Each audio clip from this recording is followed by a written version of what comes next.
Hi, welcome to all my guests, all friends, and visitors on this podcast. My last podcast I gave you is a overview of the core of what the podcast is about and why it is being created. And I told you it would be episodic. In this episode 1, I'm going to talk about the Mafia. I addressed it in my opening, and now I want to address it further. I told you in the opening that my father was a member of the Genovese crime family, according to the government at my trial. And I also never met him until I was 21 years old. I was already a police officer. I had been in the Angel Guardian home from age 3 until age 12. I was blessed there to have beautiful foster parents. My mom there was an angel, and I love my brother and sister there too also. Anyway, I was raised there, returned home, and my birth name was Ronald Gervasi. That was my mother's first husband. My mother's had a second marriage and one child by that marriage, and that was Mike, I'll just say.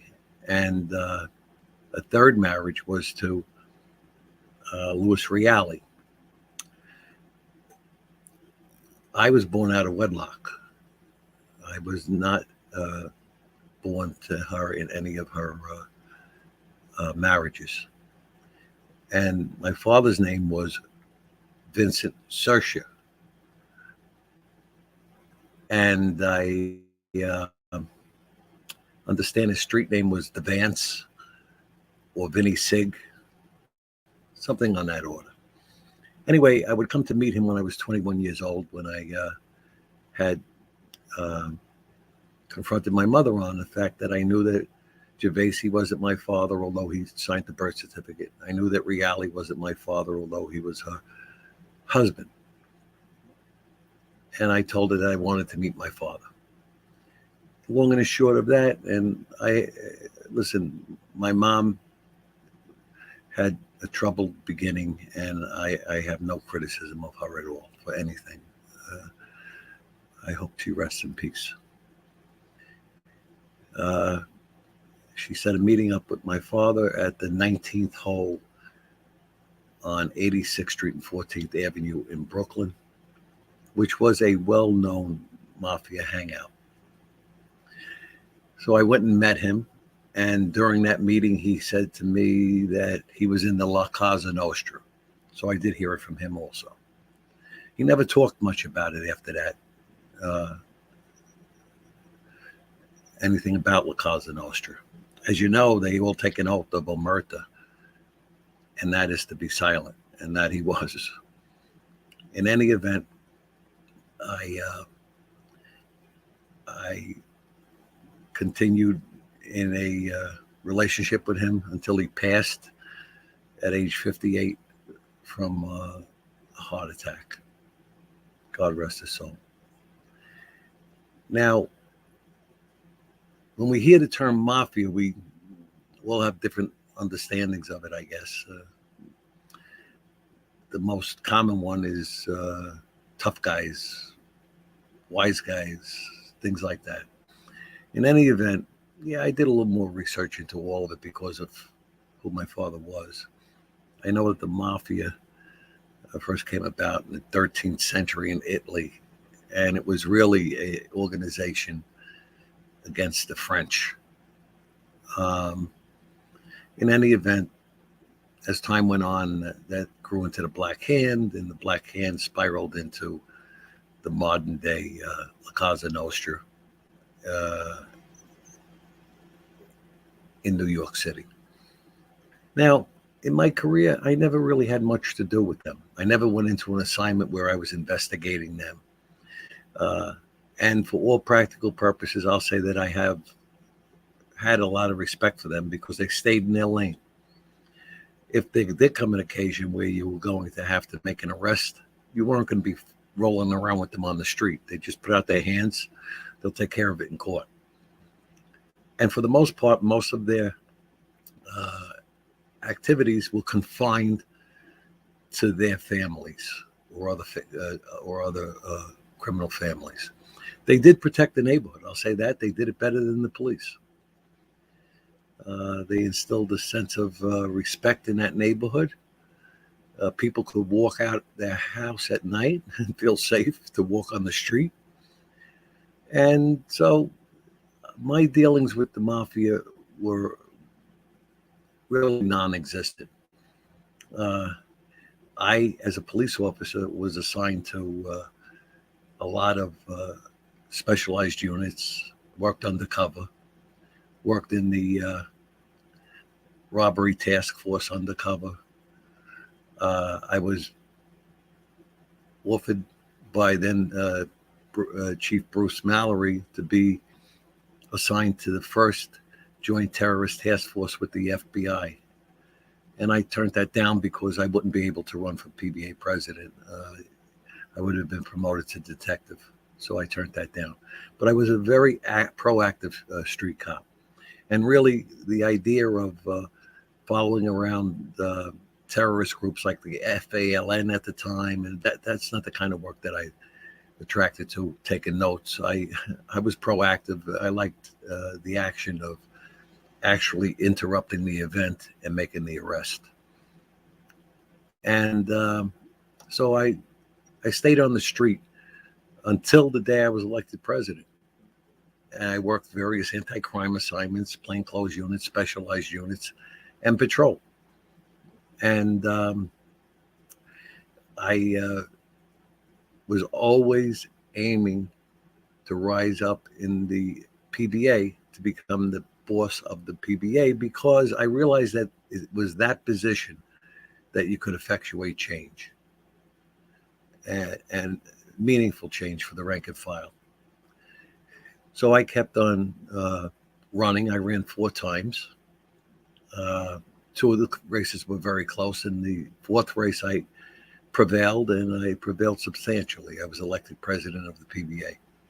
My predecessor, William McKechnie, was a very good man, a good leader to the degree he could deliver. And then I took the baton and took it past there. I began with a agenda that the rank and file wanted to merge the transit police with the NYPD. Basically, they took the same tests, and the ones who were being assigned to, the police officers who were being assigned to patrol the subways, picked the short straw, and they got assigned to the subway. So I began all kinds of attempts to correct that. And prior to accomplishing the full consolidation in 1995 with a written memorandum of understanding between myself as PBA president and Rudy Giuliani as the mayor at that time, I was appointed by Governor Mario Cuomo as his liaison to all public sector unions in New York State. That was more of a title than a job, but it did give me access to the governor and the opportunity to lobby the state legislature for what I created and promulgated, which was the lateral move bill. Now, that bill allowed in advance to any consolidation the opportunity for transit cops who felt disenchanted and they were assigned to the subway, which was smelly, urine-filled, and crime-ridden. And you walked predominantly a single-person patrol with a radio that didn't work because of the concrete and steel in the subway system. Very dangerous. And it gave those police officers an opportunity to select a lateral transfer from the transit police to the street police, NYPD.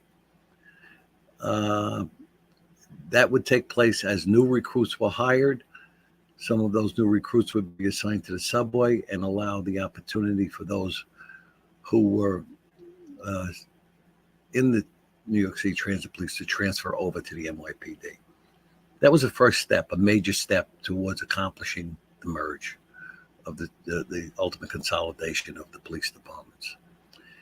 And honestly, it was very effective. It was a sign of good faith to the rank and file that I was serious about addressing the problem that they gave me on my agenda when I was elected.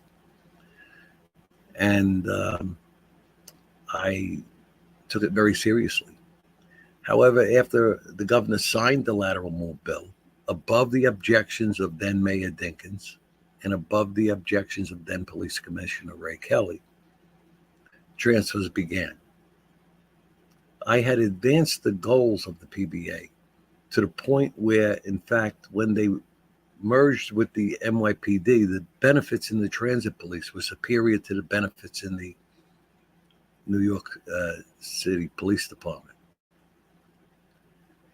And powerful forces wanted to stop that merge.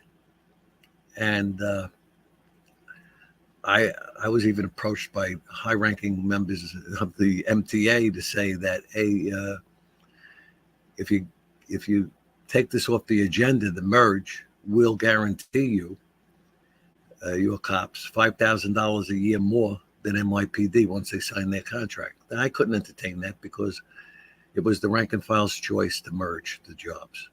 I never entered into any kind of an understanding like that. The cops were, in fact, morally defeated in their assignment, and they wanted out. And I was committed to accomplishing that agenda, and I did. Now, getting back on the issue of the Mafia, it's my understanding that my dad met my mom in, I believe the place was the Dixie Tavern on 20th Street. And Tato Marino, although that may not be his legal name, who's probably deceased, was the captain there. And she met my dad. And Tato Marino, I understand, was the crew that he was connected with at the time. Now we're going way back in years. The idea was that when it came time for me to go into the Angel Guardian home, my dad did offer to take me and bring me home. I had 6 other brothers by him. One was deceased, Joseph. And then I had 5 other brothers who he naturally wanted to unite me with and meet. And he offered to bring me home, and my mother didn't allow it. So I went into the Angel Guardian home. She always had this fear that I would wind up in the wrong business. So she tried to distance me from him in that way.